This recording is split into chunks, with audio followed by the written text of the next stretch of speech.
बहुत बहुत स्वागत है आप सभी का आपके अपने YouTube channel Shukla study point में। मैं शिवम शुक्ला आप सभी का बहुत बहुत स्वागत करता हूं। आज का वीडियो बहुत ही अच्छा होने वाला आप लोगों के लिए।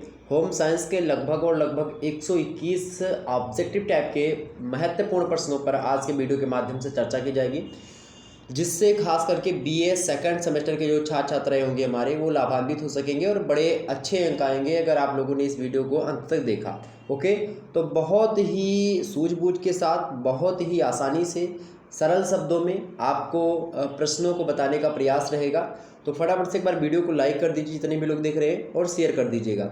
तो ये होगा आपका मॉडल पेपर जो कि मैं सॉल्व करवाऊंगा, और एक प्रकार से एक टेस्ट आपका हो जाएगा परीक्षा देने से पहले।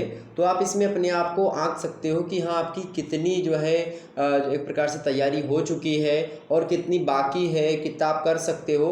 ये तमाम प्रकार के जो आपके दिमाग में क्वेश्चंस चल रहे होंगे, उनका आंसर इस वीडियो के माध्यम से आपको मिल जाएगा। जाहिर सी बात है। तो इसमें हमने बहुत ही महत्वपूर्ण प्रश्नों का संकलन किया है, तो परेशान होने की आपको आवश्यकता नहीं। एग्जामिनर जो सोचता है उसी के हिसाब से प्रश्नों को कलेक्शन किया गया है। BA first year second semester home science यानी गृह विज्ञान के लगभग 121 या फिर उससे अधिक प्रश्नों पर चर्चा इस वीडियो के माध्यम से की जाएगी।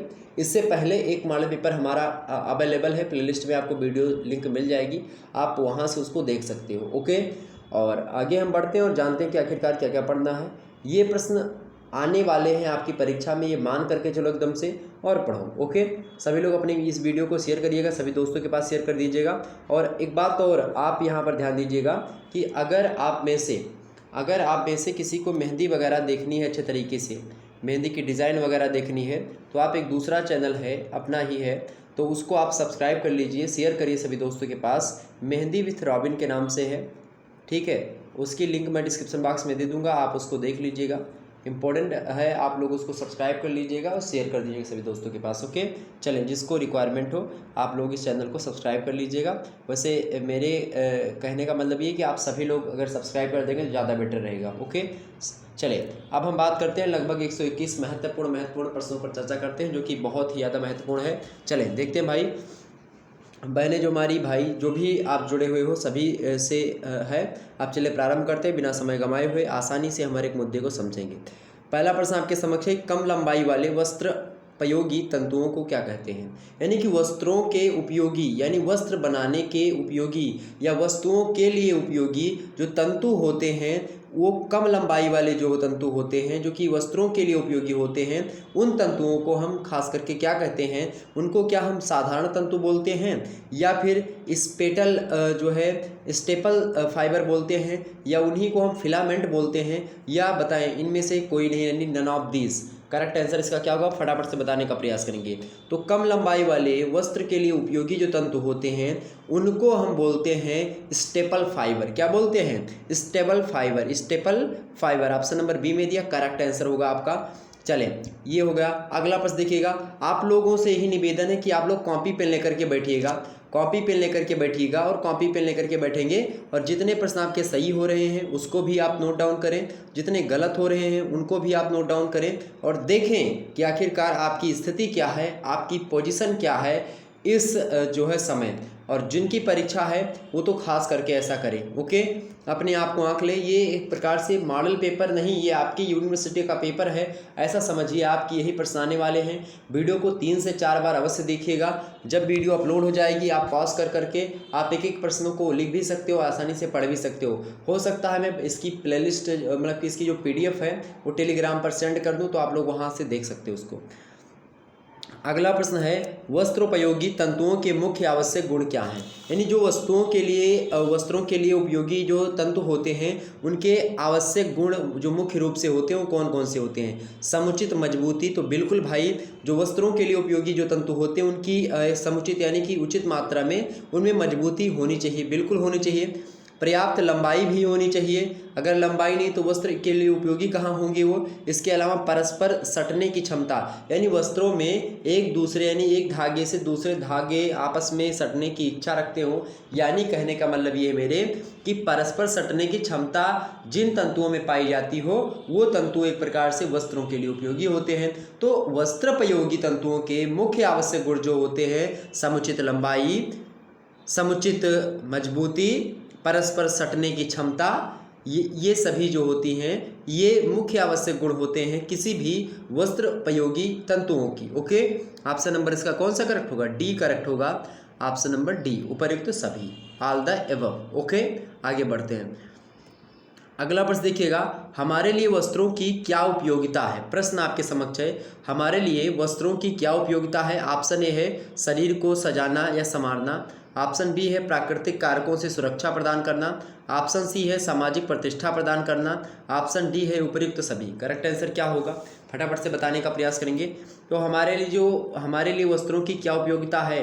तो हमारे लिए शरीर को सजना संवारना, यानी कि जो व्यक्ति अच्छे कपड़े पहनते हैं खास करके वो इसीलिए पहनते हैं ताकि लोग उनको देखें, वो अच्छे लगे, वो सज जाएं, उनकी तरफ लोगों का ध्यान आकर्षित हो, इसीलिए लोग अच्छे कपड़े पहनते हैं, शरीर अच्छी लगी उनकी। तो पहली बात। दूसरी बात, प्राकृतिक कारकों से सुरक्षा। प्राकृतिक कारक जैसे कि धूप से बचना हुआ तो वस्त्र उपयोगी होता है। इसके अलावा और भी चीज़ें हैं आपकी जिसके कारण से आप प्राकृतिक जो चीज़ें होती हैं उन प्राकृतिक जो कारक होते हैं उनसे, जैसे कि आपको कहीं पर धूप वगैरह लग रही है या इसी प्रकार से बारिश हो रही है, तो तमाम प्रकार के ऐसे प्राकृतिक कारक जिनके कारण से आपकी त्वचा खराब हो सकती है।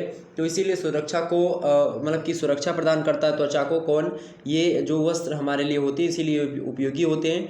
इसके अलावा वस्त्रों के द्वारा ही सामाजिक प्रतिष्ठा जो है दिखाई पड़ती है। अगर आपके वस्त्र जितने अच्छे हैं आपको समाज में उतनी ही इज्जत मिलेगी। ये बात मान करके चलो, आप फटा पुराना पहन करके जाओगे, आपकी समाज में इज्जत कम होगी। आप देखते होंगे नेता मंत्री बढ़िया एकदम से कुर्ता सफ़ेदे पहनते हैं, उनके कुर्ते में एक भी दाग नहीं होता, लेकिन चरित्र में देखोगे तो दाग ही दाग है चरित्र में, लेकिन कपड़े में एक भी दाग नहीं है। और जिसका चरित्र उज्ज्वल है, जिसका चरित्र एक प्रकार से श्वेत है, बड़ा अच्छा है, उसके चरित्र में आप देखेंगे उसका चरित्र जिसका अच्छा है उसके कपड़े में दाग बहुत सारे होंगे लेकिन उसके चरित्र में कोई दाग नहीं होगा। वही नेता मंत्रियों को देखेंगे उनके कपड़े में एक भी दाग नहीं होता लेकिन उनके चरित्र में दाग ही दाग होता है मेरे प्यारे दोस्त। तो ये बात आप मान करके चलिएगा कि जो दिखता है वही बिकता है, यानी कि जो दिखेगा, यानी first impression is the last impression. अगर आपने एक बार किसी के दिल में, किसी के दिमाग में, किसी के अंतरात्मा में अपना प्रभुत्व स्थापित कर लिया तो वो प्रभुत्व बना रहेगा जीवन भर। ओके, तो चलते समय, इसीलिए आप देखते होंगे चलते समय प्रणाम क्या आता है, मतलब पहुँचे तो प्रणाम किया, चलने लगे तो प्रणाम किया, ताकि first impression is the last impression. Okay, चले आगे देखते हैं। तो ये वस्त्र के लिए हमारे लिए यही उपयोगी है, सारे की सारी चीज़ें के लिए। ओके, शरीर को सजना संवारना, प्राकृतिक कार्य को सुरक्षा प्रदान करना, सामाजिक प्रतिष्ठा प्रदान करना, ये सब वस्तुओं का ही एक प्रकार से काम होता है। तो इसलिए वस्तुओं की उपयोगिता इसलिए हमारे जीवन में है। अगला प्रश्न देखिएगा, अगला प्रश्न आपके समक्ष है, रेशम के कीड़े किस पेड़ की पत्तियों पर पाले जाते हैं? किस पेड़ की पत्तियों पर पाले जाते हैं? तो रेशम के कीड़े जो होते हैं सभी को पता होगा भाई, आम की पत्तियों पर रेशम कीड़े होते नहीं हैं, ना तो नीम की पत्तियों पर आपने देखा होगा, ना ही अशोक की पत्तियों पर देखा होगा। अशोक वृक्ष जानते हैं? अशोक किसने किसने देखा है बताएं, हाथ खड़ा करो भाई सभी लोग। अशोक की पत्तियों को कितने अशोक के पेड़ को किसने किसने देखा है? अच्छा, मैंने तो देखा है, बाकी अगर जो माता सीता जिस वृक्ष के नीचे बैठी थी वो वृक्ष अशोक का ही था। ओके, तो अशोक की पत्तियां तो इससे भी नहीं, आम तो देखा होगा, नीम भी देखा होगा। ओके, तो सहतूत जानते हैं? सहतूत छोटी छोटी होती है। ओके, और दो कलर में कभी कभी है, एक लाल और जो है काली में थोड़ी थोड़ी होती है, आपने देखा होगा उसको। तो इसी सहतूत की जो पत्तियां होती हैं उन्हीं पत्तियों पर रेशम के कीड़े जो होते हैं वो पाले जाते हैं। तो ऑप्शन नंबर इसका बी करेक्ट होता है। अगला प्रश्न देखिएगा, लिनन किसके पौधे से प्राप्त होता है? लिनन जो होता है वो किसके पौधे से प्राप्त होता है भैया? अरंडी के पौधे से? बिल्कुल नहीं। कपास के पौधे से? नहीं। ये जो होता है फ्लाक्स के पौधे से मिलता है लिनन। तो फ्लाक्स के पौधे से लिनन प्राप्त होता है, ऑप्शन नंबर इसका सी करेक्ट होगा। बबूल के वृक्ष से भी नहीं। बबूल के वृक्ष से क्या मिलता है? कांटे मिलते हैं। दातून उतून बबूल की बड़ी अच्छी होती है। बबूल का जो चमड़ा होता है उसका, बबूल के वृक्ष की जो छाल होती है, कहने का मतलब ये है, उसको अगर आप जो है अगर उसकी दातून करते हैं फिर उस छाल को चबाते हैं तो आपका दांत बड़ा मजबूत होता है, दांत में जो तमाम प्रकार की बीमारियां होती है उससे बचता है। कपास से तो आपको पता है वस्त्र बहुत सारे बनते हैं। ओके, आगे बढ़ते हैं। अगला प्रश्न है, रेमी का रेशा किसके पौधे से प्राप्त होता है? बताने का प्रयास करेंगे। रेमी का जो रेशा होता है वो किसके पौधे से प्राप्त होता है? ऑप्शन ए है फ्लाक्स के पौधे से, ऑप्शन बी है नेटल के पौधे से, ऑप्शन सी है कपास के पौधे से और ऑप्शन डी है नारियल की छाल से। बताने का प्रयास करेंगे। तो जो रेमी का रेशा होता है मेरे भाई मेरी बहनें, जो रेमी का रेशा होता है फ्रेंड्स, उसकी बात की है तो ये नेटल के पौधे से प्राप्त होता है। किससे? नेटल के पौधे से। ऑप्शन नंबर बी में दिया करेक्ट आंसर होगा। नेक्स्ट प्रश्न देखिएगा, कंठस्थ करते चलो, कंठस्थ करते चलो। एक ही वीडियो में बहुत सारी बातें बताने वाला हूँ और आपको पता ही होगा कि इससे पहले एक मॉडल पेपर हमने दिया है ऑलरेडी, लिखित मॉडल पेपर भी दे दिया है, ऑब्जेक्टिव मॉडल पेपर भी दिया है। कुछ कहने की कसर थी नहीं, लेकिन मैंने सोचा कि कल परीक्षा है एक विश्वविद्यालय की, तो इसलिए आपको दे दिया जाए। और भी आने वाले समय में मैं इसके और भी चैप्टर वाइज वीडियो हो गई या इसके अलावा ऑब्जेक्टिव टाइप के मॉडल पेपर हो गए, उन सभी को देने का प्रयास करूंगा। तो आपको भटकने की कहीं पर आवश्यकता नहीं पड़ेगी। शुक्ला स्टडी पॉइंट पर आप आसानी से जुड़े रहें और अपनी तैयारी बेहतर से बेहतर करते रहें, क्योंकि मैं माटी से जुड़ा हुआ हूँ और आपकी मंत्र भावनाओं को, आपके मनोभावों को समझता हूँ। हमारे जितने भी छात्र छात्राएँ हैं सब लगभग अधिकतर मात्रा में गांव से लोग देखते हैं, कुछ मात्रा में शहरों से देखते हैं। वैसे अधिकतर गांव शहर तो ये बात अलग की है, लेकिन हमारे कुछ छात्र छात्राएँ हैं जो कि गांव से ही खास करके देखते हैं। तो वो बेचारे कभी कभी क्या होता है कि छोटे कॉलेज में पढ़े या फिर इंटर कॉलेज में पढ़े, तो उसमें पढ़ाई उतनी ज़्यादा नहीं होती थी, और जिस कॉलेज में पढ़ रहे हैं उसमें कॉलेज कभी गए नहीं, पेपर सर पे आ रहा है, परेशान हो जाते हैं। तो उनके लिए खास करके बहुत ज़्यादा हेल्प करेगी। कुछ ऐसे महिलाएं भी हैं जो है जिनकी शादी हो चुकी है, अब उनके बच्चे भी हैं, लेकिन वो पढ़ना चाह रही हैं, आगे प्रतिभा है उनकी पढ़ने की, वो पढ़ना चाह रही हैं। बहुत सारे कमेंट्स भी मेरे पास आते हैं, तो उनको मेरा प्रणाम। सभी को जो इस प्रकार से पढ़ाई कर रही हैं उनको बहुत बहुत मेरा प्रणाम स्वीकार करें आप लोग। और जो है वीडियो को देखें, वीडियो में जो बताई गई बातें हैं उस पर ध्यान दें, अमल करें। जो प्रश्न बताया जा रहा है उसको 2 से 3 बार देखेंगे। आप ईयरफोन लगा करके आप खाना बना रही हो, आप आसानी से पढ़ो, कोई दिक्कत की बात नहीं, आसानी से समझने का प्रयास करो। वीडियो अपलोड हो जाएगी यूट्यूब चैनल पर ही, सुरक्षित रहेगी प्लेलिस्ट में। जब इच्छा हो आपकी, जब आप फ्री हो तब देखें। कोई बाउंडेशन, कोई लिमिट जो है टाइम की कुछ भी नहीं है। ओके, चलें। तो कपास के पौधे से किसका रेशा प्राप्त होता है भैया? कपास के पौधे से जो रेशा प्राप्त होता है कपास का ही रेशा प्राप्त होता है। ऑप्शन नंबर इसका सी करेक्ट होता है। अगला प्रश्न देखिएगा, बीज से प्राप्त होने वाला वस्त्रोपयोगी तंतु कौन सा है? ऐसा तंतु यानी वस्त्र के लिए उपयोगी ऐसा तंतु जो कि बीज से प्राप्त होता है वो क्या है? लिनन है? बिल्कुल नहीं, जूट है, कपास है नहीं। हेम्प जो होता है, सॉरी कपास जो होता है यही बीज से ही प्राप्त होता है। कपास जो होता है ये बीज से ही प्राप्त होता है। कौन सा? कपास। ऑप्शन नंबर इसका ए सी करेक्ट होगा। कपास जो होता है वो बीज से प्राप्त होता है, उसके कपास के। अगला प्रश्न आप देखिएगा, अगला प्रश्न आपके समक्ष है, रेयान किस विधि से निर्मित तंतु है? रेयान जो होता है वो किस विधि से बनाया जाता है तंतु, यानी रेयान जो तंतु होता है वो किस प्रक्रिया के द्वारा, किस विधि के द्वारा? प्राकृतिक विधि से बनता है या रासायनिक विधि से बनता है या यांत्रिक विधि से बनता है? तो रेयान जो होता है वो यांत्रिक विधि से बनता है। किस विधि से बनता है? ये यांत्रिक विधि से बनता है। ऑप्शन नंबर सी में दिया है, रेयान यांत्रिक विधि से निर्मित तंतु है। ऑप्शन नंबर इसका सी करेक्ट होगा। आगे देखें, रेशम कैसा तंतु है? रेशम कैसा तंतु है तो बताएं, खनिज स्रोतों से प्राप्त तंतु है या वनस्पति जन्य तंतु यानी वनस्पति से प्राप्त तंतु है या प्राणी जन्य यानी प्राणियों से प्राप्त तंतु है या रासायनिक विधि से निर्मित तंतु है? तो रेशम जो होता है अपना ना भाई, रेशम, रेशम को अंग्रेजी में सिल्क कहते हैं नहीं, ये रेशमी जुल्फें, शरबती आँखें, तो रेशमी या बड़े आपके बाल बड़े सिल्की हैं। तो कहने का मतलब ये है कि जो बाल होता है उसकी तुलना किससे की जाती है? रेशम से की जाती है। इसका मतलब रेशम बड़ी अच्छी चीज़ है। रेशमी वस्त्र काफ़ी महंगे भी होते हैं, ये भी सभी को पता होगा। काफ़ी मुलायम होते हैं, बड़े सॉफ्ट होते हैं। आप उस पर हाथ रखोगे तो लगेगा अरे कितना अच्छा, कितना सॉफ्ट है, मुलायम बहुत ज़्यादा होता है, बड़ा आनंद आता है पहनने में। तो रेशम जो होता है एक कैसा तंतु होता है? तो ये प्राणीजन्य तंतु। प्राणीजन्य मतलब क्या है? चूँकि ये कीड़े से प्राप्त होता है और इसका कीड़ा जो होता है, इसकी सहतूत की पत्तियों पर आप देखेंगे खास करके मिलेगा, सहतूत का पेड़ होगा तो कभी देखिएगा उस पर रेशम होता है। ऑप्शन सी प्राणीजन्य तंतु है, प्राणियों से बनने वाला है, जीव जंतुओं से बनने वाला है। अगला प्रश्न, कपास की जन्मभूमि किस देश को माना जाता है? बताएं, कपास की भूमि किस जन्म देश, मतलब कि कपास की जन्मभूमि किस देश, यानी कपास की उत्पत्ति किस देश में हुई? अमेरिका में हुई कि भारत में हुई कि पाकिस्तान में हुई कि जर्मनी में हुई? बताने का प्रयास करेंगे। तो कपास की जन्मभूमि जो है उसकी उत्पत्ति जो होती है भारत में, खास करके शुरुआत दौर में। ऑप्शन नंबर इसका बी करेक्ट होगा। अगला प्रश्न देखिएगा, कपास से बने वस्त्र कैसे होते हैं? कपास से बने वस्त्र कैसे होते हैं भैया?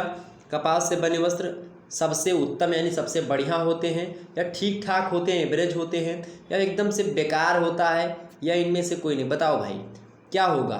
अब भाई का मतलब मेरी बहनें, मेरी जो सिस्टर्स हैं, बड़ी छोटी जो भी है, या फ्रेंड्स समझिए, जो भी कुछ आप समझना है आप अपने हिसाब से, ठीक है, तो उसको समझिए। तो कहने का मतलब ये है कि आप बताएं। अच्छा, भाई निकलने का मेरा मेन मकसद है कि भाई निकलेगा, तो उसके लिए माफ़ी चाहेंगे आप लोगों से। उसमें उसको लेकर के कोई जो है फीलिंग ना लाए मन में कि हाँ सर जी जो है एक प्रकार से भाई भाई बोल रहे बार बार, तो इससे किसी को बुरा नहीं लगना चाहिए। उसके अगर बुरा लगता है तो उसके लिए माफ़ी भी चाहेंगे। चले, कपास से बने वस्त्र कैसे होते हैं? सबसे उत्तम, बिल्कुल कपास से जो बने वस्त्र होते हैं बिल्कुल उत्तम होते हैं, उच्च क्वालिटी के होते हैं और ठीक ठाक होते हैं। ऑप्शन नंबर इसका एक रखूँगा। अच्छा, ठीक ठाक मैंने बोल दिया, ठीक ठाक होते हैं, उत्तम क्वालिटी में ठीक ठाक होते हैं। अभी ठीक ठाक मत लगा दीजिएगा। तो ऑप्शन नंबर इसका ये लगाएंगे, सबसे उत्तम, ऑप्शन नंबर ए। अगला प्रश्न आपके समक्ष है, आजकल कपास के उत्पादन में किस देश का प्रथम स्थान है? बताने का प्रयास करेंगे। आजकल, प्रश्न क्या है आपका? प्रश्न है कि आजकल कपास के उत्पादन में किस देश का प्रथम स्थान है? तो भैया अमेरिका जो है इस नंबर 1 पर है इस समय। ऑप्शन नंबर इसका सी करेक्ट होगा। एक बार डाटा न्यू वाला आप और भी देख लीजिएगा, बाकी तो सही भी है। अगला प्रश्न देखिएगा, किस सन में नायलॉन की खोज की सर्वाधिक मतलब कि सार्वजनिक घोषणा कर दी गई? बताने का प्रयास करें, फटाफट से बताने का प्रयास करेंगे। सभी लोग वीडियो को शेयर करिएगा, जितने भी लोग देख रहे हो सभी लोग वीडियो को शेयर कर दीजिएगा। एक बात मैं फिर से बोलना चाह रहा हूँ कि आप लोग जो, अच्छा कपास का पौधा जो होता है ये गर्म स्थानों पर होता है, ओके। अधिकतर जो कपास का पौधा होता है ये गर्म स्थानों पर होता है और पौधे के लिए गर्म आवश्यक मात्रा में होनी चाहिए। लगातार जो है लगभग और लगभग कपास के पौधे के लिए 200 दिन जो है गर्मी अगर पड़ती तो बड़ी बेटर मानी जाती है कपास के पौधों के लिए। तो पूछा आता है प्रश्न कि लगातार कितने दिन तक कपास के पौधे के लिए गर्म मौसम आवश्यक होता है? तो लगभग 200 दिन, ओके, ये बात ध्यान रखिएगा। तो और इससे पहले वाला जो मॉडल पेपर है उसको ज़रूर देखिएगा, उसमें बहुत सारी चीज़ें मैंने बताई है इंपॉर्टेंट, जो कि इस वीडियो में मैं नहीं बता पाऊँगा, ताकि जो है फिर दिक्कत हो जाएगी, मतलब लंबा बहुत ज़्यादा वीडियो हो जाएगा, तो इसीलिए आप लोग उस वीडियो को भी देख लीजिएगा। प्रश्न आपके समक्ष है कि किस सन में नायलॉन की, मतलब कि किस ईयर में नायलॉन की खोज की सार्वजनिक घोषणा यानी उद्घोषणा की गई थी? तो भाई 1938 में। कब की गई थी? 1938। ऑप्शन नंबर इसका ए करेक्ट होगा। अगला प्रश्न देखिएगा, नायलॉन के धागे का मूल्यांकन, देखें प्रश्न है कि नायलॉन के धागे का मूल्यांकन किससे किया जाता है? बताएं, नायलॉन के धागे का मूल्यांकन किससे किया जाता है? मेनियर से या टेनियर से या डेनियर से? बताने का प्रयास करेंगे। तो भैया नायलॉन के धागे का मूल्यांकन जो किया जाता है वो किससे किया जाता है? वो डेनियर से किया जाता है। ऑप्शन नंबर इसका सी करेक्ट होगा। आगे देखते हैं अगला प्रश्न। अगला प्रश्न है कि डेनियर से क्या तात्पर्य है? डेनियर होता क्या है? तो नायलॉन के यार्न का वजन जो होता है इसी को डेनियर बोला जाता है। ऑप्शन नंबर ए में ही दिया है नायलॉन के यार्न का वजन, यही करेक्ट आंसर होगा आपका। अगला प्रश्न देखिएगा, नायलॉन का डेनियर कितने से कितने तक होता है? तो नायलॉन का डेनियर कितने से कितने तक होता है? तो ये लगभग और लगभग 12 से 70 के आसपास होता है। ऑप्शन नंबर इसका सी करेक्ट होगा। अगला प्रश्न देखिएगा, नायलॉन के धागे की चमक कम करने के लिए टिटेनियम ऑक्साइड और बेरियम सल्फेट अथवा जिंक ऑक्साइड नामक रासायनिक, मतलब कि जो रासायनिक पदार्थ हैं उनको किसके घोल में मिलाया जाता है? पाउडर या ब्लीच के, या मोम ब्लीच और फेराफिन के, या तेल मोम और फिन के, या फिर पैराफिन के, या उपरोक्त में से कोई नहीं? बताने का प्रयास करेंगे।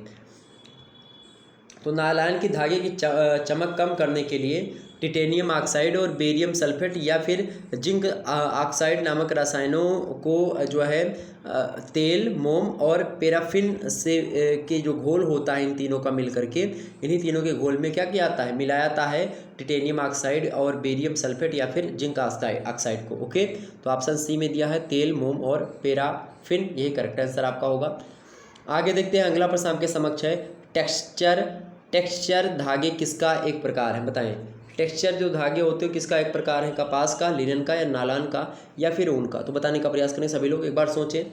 तो टेक्सचर जो धागे होते हैं वो नायलॉन के ही एक प्रकार होते हैं। Option number C correct answer होगा, ओके। चलें आगे बढ़ते हैं। अगला प्रश्न, नायलॉन के धागों का निर्माण कितने प्रकार से होता है?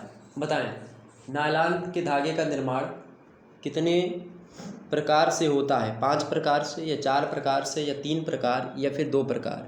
नायलॉन के धागों का निर्माण कितने प्रकार से होता है? कितने प्रकार से होता है? तो नायलॉन के धागे का निर्माण जो होता है वो मुख्यतया 3 प्रकार से होता है। ऑप्शन नंबर इसका सी करेक्ट होगा। आगे बढ़िएगा, अगला प्रश्न है नायलॉन के वस्त्र वज़न में कैसे होते हैं, यानी कि वज़न में ये कैसे होते हैं, अत्यधिक भारी होते हैं या भारी केवल होते हैं या हल्के होते हैं या इनमें से कोई नहीं। तो नायलॉन के जो वस्त्र होते हैं वो हल्के होते हैं। कैसे होते हैं? हल्के होते हैं नायलॉन के वस्त्र। ऑप्शन नंबर सी में दिया करेक्ट आंसर होगा। सही जा रहा है आप लोगों का? अरे सही जा रहा है, बताओ भाई, सभी लोग बताएं सही जा रहा है? कितना कितना सही हो रहा है? कमेंट सेक्शन में बातचीत ना करो, बहुत ज़्यादा परेशान करते हो आप लोग।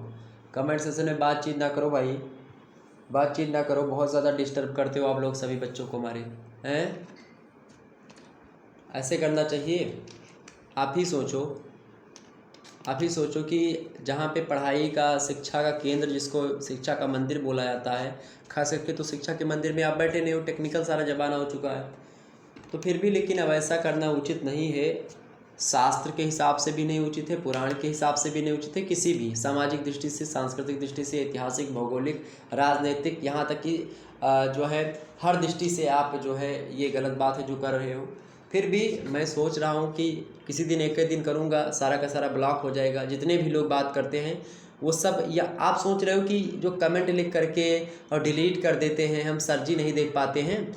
जब आप कमेंट का सी लिखते हो ना वहाँ पर अपने फ़ोन में, तो यहाँ पर मुझे वो अगवा का सब दिख जाता है कि हाँ क्या लिखने वाला है, यहाँ तक पता होता है। एक जो है जो चैनल का ओनर होता है उसको सारी बातें पता होती हैं, क्या कौन कर रहा है।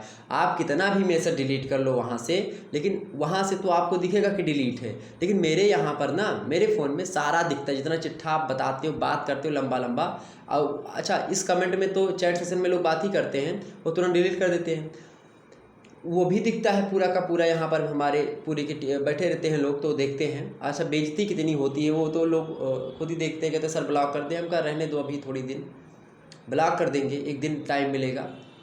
और साथ ही साथ आपको बता दूं एक बात कि जो कमेंट होता है ना, जो कमेंट आते हैं, जो मतलब कि वैसे कमेंट में बात करते हैं कि अच्छा कहाँ हो, ये है दुनिया भर का, वो सोचते हैं कि डिलीट हो गया, लेकिन यहाँ पर खुल जाता है सारे की सारी पोल उनकी।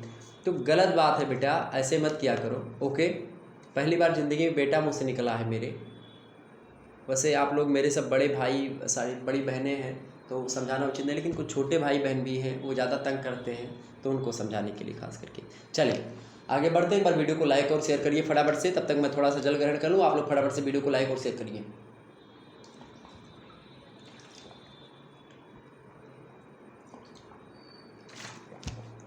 चले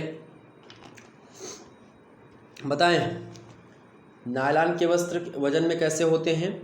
नायलॉन के वस्त्र जो होते हैं वज़न में हल्के होते हैं। Option number C. अगला प्रश्न देखिएगा, अगला प्रश्न है नायलॉन कितने डिग्री फ़ारेनहाइट पर पिघल जाती है? नायलॉन जो है कितने डिग्री फ़ारेनहाइट पर पिघल जाती है? तो 482 डिग्री फ़ारेनहाइट ताप जो होता है उस पर ये पिघल जाती है।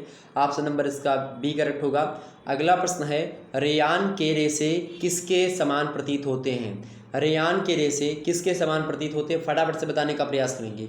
रेयान के रेशे किसके समान प्रतीत होते हैं? ऊन की तरह, नायलॉन की तरह, या सिल्क की तरह, या फिर इनमें से कोई नहीं? बताने का प्रयास करेंगे। तो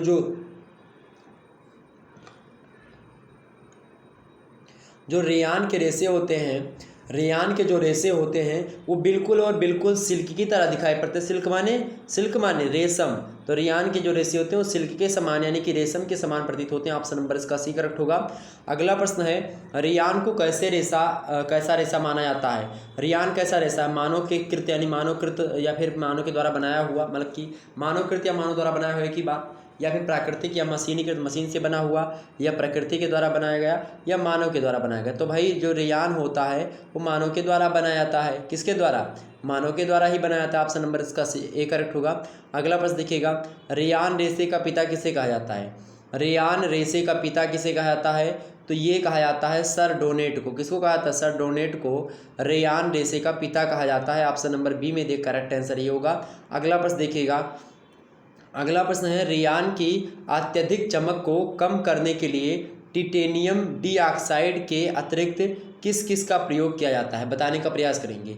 रेयान की अत्यधिक चमक को कम करने के लिए टिटेनियम डाइऑक्साइड के अतिरिक्त किस किस का प्रयोग किया जाता है? पाउडर ब्लीच का, मोम ब्लीच अग्नि यंत्र का, या फिर तेल मोम पैराफिन का, या फिर उपरोक्त में से कोई नहीं। फटाफट से बताने का प्रयास करेंगे। तो ये प्रश्न शायद इससे पहले भी मैंने बोला था कि नायलॉन के धागे की चमक कम करने के लिए, चमक को कम करने के लिए टिटेनियम ऑक्साइड और बेरिलियम सल्फेट या फिर इसके साथ बेरिलियम सल्फेट के ना होकर के जिंक ऑक्साइड मिला देंगे तो उसको जो है तेल मोम और पैराफिन के घोल में मिलाते हैं हम, तो ये एक प्रकार से क्या आता है। तो ऑप्शन नंबर इसका क्या करेक्ट होगा?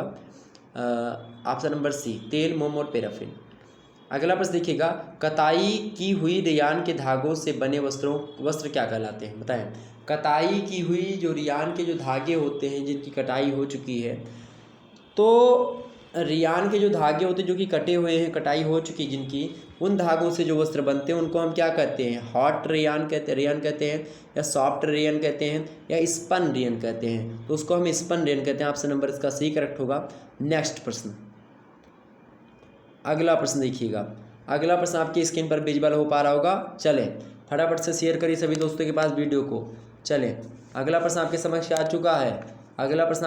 चुका है कि जिन धागों में लय कहीं छोटा कहीं बड़ा होता है और तल कोमल होता है, उन भागों को हम क्या कहते हैं? वक्राकार या गांठदार या कुंडलाकार या सर्पिल। बताने का प्रयास करेंगे।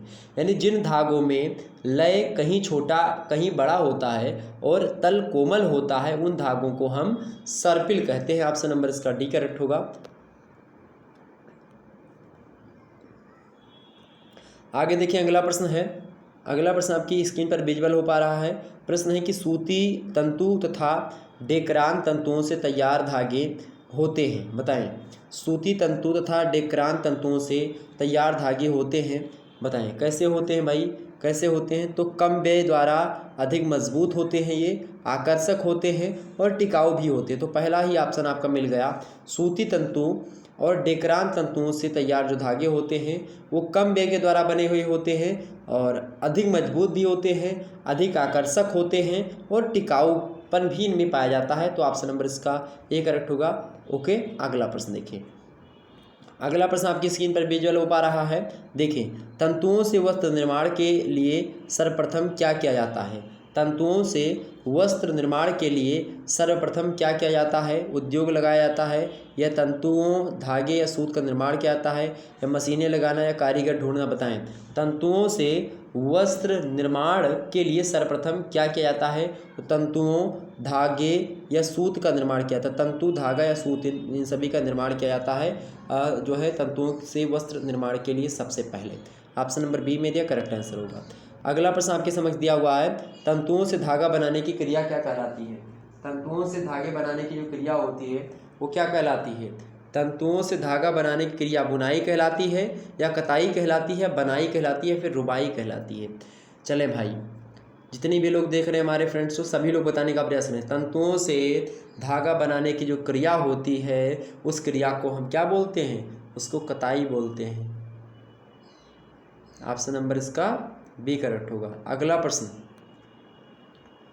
प्रश्न है, कताई के पारस्परिक उपकरण है। कताई के पारस्परिक उपकरण क्या हैं?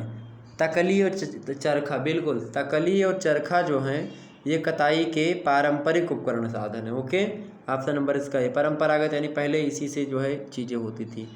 चरखा चलाते थे कौन? गांधी जी। अगला प्रश्न है, वस्त्र निर्माण के लिए मुख्य रूप से 3 प्रकार के धागे बनाए जाते हैं जो कहलाते हैं। वस्त्र निर्माण के लिए मुख्य रूप से 3 प्रकार के धागे बनाए जाते हैं जो कहलाते हैं। पहले धागे तो साधारण होते हैं, दूसरे मिश्रित होते हैं, तीसरे नावेल्टी प्रकार के होते हैं। तो ऑप्शन नंबर इसका बी करेक्ट होगा। ठीक है, साधारण, मिश्रित और नावेल्टी। अगला प्रश्न देखिएगा, काट्स वूल अथवा टेरी सिल्क। कास्ट मतलब कि कॉट्स वूल अथवा टेरी सिल्क किस प्रकार के धागों से निर्मित होते हैं? साधारण धागों से, option A. Option B novelty धागों से, ऑप्शन सी ग्रेनडेल धागों से, ऑप्शन डी मिश्रित धागों से। बताने का प्रयास करें फटाफट से। तो वस्त्र जो है काट्स वूल अथवा टेरी सिल्क जो होता है ये मिश्रित धागों से निर्मित वस्त्र होते हैं। मिश्रित धागों से निर्मित वस्त्र होते हैं जो टेरी सिल्क होता है और काट्स वूल होता है। ओके, अगला प्रश्न देखिएगा, धागे की निश्चित लंबाई की पद्धति में वजन की इकाई क्या कहलाती है? धागे की प्रश्न है, धागे की निश्चित लंबाई की पद्धति में वजन की इकाई क्या कहलाती है? मीटर कहलाती है या डेनियर कहलाती है, पाउंड कहलाती है, ग्राम कहलाती है? तो धागे की निश्चित लंबाई की पद्धति में वजन की जो इकाई होती है वो डेनियर कहलाती है। ऑप्शन नंबर इसका बी करेक्ट होगा। अगला प्रश्न है, धागे प्रमुख रूप से कितने प्रकार के होते हैं? धागे प्रमुख रूप से कितने प्रकार के होते हैं? 3 प्रकार के, 4 प्रकार के, या फिर 2 प्रकार के, या फिर 5 प्रकार के? बताने का प्रयास करेंगे। तो धागे की एक प्रकार से मुख्य रूप से 2 प्रकार के होते हैं। ऑप्शन नंबर इसका बी करेक्ट होता है। अगला प्रश्न देखिएगा, 2 पलाई या 2 से अधिक पलाई के धागे को आपस में बांट कर कौन सा धागा बनाया जाता है? बताएं। 2 पलाई या 2 से अधिक पलाई के धागे को आपस में बांट कर कौन सा धागा बनाया जाता है? तो साधारण केबल का धागा बनाया जाता है, साधारण केबल धागा। ऑप्शन सी में दिया करेक्ट आंसर होगा। आगे बढ़ते हैं, नेक्स्ट स्लाइड। अगला प्रश्न आपके स्क्रीन पर विजुअल हो पा रहा है, देखें सभी लोग फटाफट से। प्रश्न है कि किस विधि में वस्त्र बनाने हेतु 3 या 3 से अधिक धागों को एक दूसरे पर चौथे के समान गूंथा जाता है? बहुत ही अच्छा प्रश्न है। प्रश्न है कि किस विधि में वस्त्र बनाने के लिए 3 या 3 से अधिक धागों को एक दूसरे पर चौथे के समान गूंथा जाता है? तो ये एक प्रकार से कौन सी विधि होती है? तो ये ब्राइडिंग विधि होती है। कैसी विधि होती है? ब्राइडिंग। ऑप्शन नंबर इसका बी करेक्ट होता है। ब्राइडिंग विधि में वस्त्र बनाने के लिए क्या होता है कि 3 या 3 से अधिक धागों को एक दूसरे पर चौथे के समान गूंथा जाता है। अगला प्रश्न आपके समक्ष है, किस विधि में केवल एक ही धागे का प्रयोग होता है? ब्राइडिंग में, फेल्टिंग में, नीटिंग में? तो भाई जो निटिंग होती है इस विधि में एक ही धागे का प्रयोग होता है, निटिंग में। निटिंग एक विधि है। ऑप्शन नंबर इसका सी करेक्ट होगा। अगला प्रश्न आपके समक्ष है, निटिंग की स्पेलिंग क्या है? KNITING। तो इस निटिंग के कितने भेद होते हैं? तो भैया ये निटिंग के कितने भेद होते हैं? तो 2 ही भेद होता है निटिंग का। ऑप्शन नंबर इसका आ करेक्ट होगा, यानी A option is right answer. अगला प्रश्न है, अधिकांश वस्त्रों का निर्माण किस विधि के द्वारा होता है? अधिकांश वस्त्रों का निर्माण किस विधि के द्वारा होता है भैया? तो अधिकांश वस्त्रों का निर्माण जो होता है वो किस विधि के द्वारा होता है? तो वो वेविंग विधि के द्वारा होता है। किस विधि के द्वारा जो अधिकतर वस्त्र निर्माण होता है वो वेविंग विधि के द्वारा बनते हैं। ऑप्शन नंबर इसका सी करेक्ट होगा। अगला प्रश्न देखिएगा, अगला प्रश्न, निम्नलिखित में से कौन सा निटिंग का एक भेद है? बताने का प्रयास करें। निम्नलिखित में से कौन सा निटिंग का एक भेद है? तो वेफ्ट निटिंग जो है यही होता है निटिंग का एक भेद। ओके, ऑप्शन नंबर इसका weft knitting, option B correct होगा। अगला प्रश्न देखिएगा, सामान्य रूप से लिनन के वस्त्रों को बुनने के लिए किस बुनाई को अपनाया जाता है? बताओ भाई, चलो सभी लोग बताओ, इसको प्रश्न का उत्तर क्या होगा? सामान्य रूप से लिनन के वस्त्रों को बुनने के लिए किस बुनाई को अपनाया जाता है? सादी बुनाई को, या हक बैक बुनाई को, या जैकर्ड बुनाई को, या ट्विल बुनाई को? बताएं। तो सामान्य रूप से लिनन के वस्त्रों को बुनने के लिए जैकर्ड बुनाई को अपनाया जाता है। किस बुनाई को? जैकर्ड बुनाई को। ऑप्शन सी में दिया है जैकर्ड बुनाई, सही आंसर होगा ऑप्शन सी। अगला प्रश्न देखिएगा, बुनाई कितने प्रकार से की जाती है? तो बुनाई भैया कितने प्रकार से की जाती है? बुनाई जो है आपकी वो 8 प्रकार से की जाती है। ऑप्शन नंबर इसका डी करेक्ट होगा। अगला प्रश्न देखिएगा, किस प्रकार की बुनाई में केवल 2 ही हार्नेस रहते हैं तथा 2 ही पंक्तियों की पुनरावृत्ति होती? बताएं। किस प्रकार की बुनाई में केवल 2 ही हार्नेस रहते हैं तथा 2 ही पंक्तियों की पुनरावृत्ति होती है? तो कौन सी बुनाई है वो सादी बुनाई होती है। ऑप्शन नंबर इसका सी करेक्ट होगा, सादी बुनाई में ऐसा होता है। अगला प्रश्न आपके समक्ष, साटिन बुनाई से तैयार किए वस्त्र क्या कहलाते हैं? साटिन बुनाई से तैयार किए वस्त्र क्या कहलाते हैं भैया? कॉटन वस्त्र कहलाते हैं, या साटिन वस्त्र कहलाते हैं, या रियान वस्त्र कहलाते हैं? बताने का प्रयास करेंगे। साटिन बुनाई से तैयार किए वस्त्र क्या कहलाते हैं? तो साटिन बुनाई से तैयार किए जो वस्त्र होते हैं वो क्या कहलाते हैं? उनको साटिन वस्त्र भी कहा जाता है। ऑप्शन नंबर इसका बी करेक्ट होगा। नेक्स्ट प्रश्न आपके समक्ष है कि ट्विल बुनाई से तैयार वस्त्रों की सतह पर कैसी धारियाँ दिखाई देती हैं? तो ट्विल बुनाई से तैयार वस्त्रों की सतह जो होती है उस पर जब आप देखेंगे तो तिरछी जो है धारियाँ दिखाई पड़ेंगी। ऑप्शन नंबर इसका सी करेक्ट होता है। अगला प्रश्न देखिएगा, अगला प्रश्न आपकी स्क्रीन पर विजुअल हो पा रहा होगा। प्रश्न है कि मूल्य जीवन को प्रदान करते हैं। मूल्य यानी जो सामाजिक मूल्य होते हैं, सोशल वैल्यूज़ जो होती है वो जीवन को क्या प्रदान करती है? धन देती है, या अर्थ देती है या आराम देती है। तो जीवन का जो मूल्य होता है मेरे भाई मेरे बहने, जीवन का जो सामाजिक मूल्य होता है वो आपको क्या देता है, वो आपको अर्थ देता है। ओके, ये बात ध्यान रखेंगे, क्या देता है, अर्थ देता है। ऑप्शन नंबर इसका सी करेक्ट होगा। अगला प्रश्न आपके समक्ष है, आराम, स्वास्थ्य, महत्वाकांक्षा, प्रेम, ज्ञान, खेल, कला एवं धर्म कैसे मूल्य हैं। यानी कि इस प्रकार के, यानी कि ये भी एक मूल्य है, सामाजिक वैल्यू है, सोशल वैल्यू भी है। क्या, आराम करना, स्वास्थ्य, महत्वाकांक्षा, प्रेम, ज्ञान, खेल, कला और धर्म, ये कैसे मूल्य हैं। ये आंतरिक मूल्य होते हैं या साधनात्मक मूल्य हैं या आदर्शनात्मक मूल्य हैं या ए एवं बी दोनों प्रकार के मूल्य हैं। तो ये भाई आंतरिक मूल्य भी हैं और साधनात्मक मूल्य भी हैं, यानी कि ऑप्शन नंबर डी करेक्ट होगा, ए और बी दोनों करेक्ट।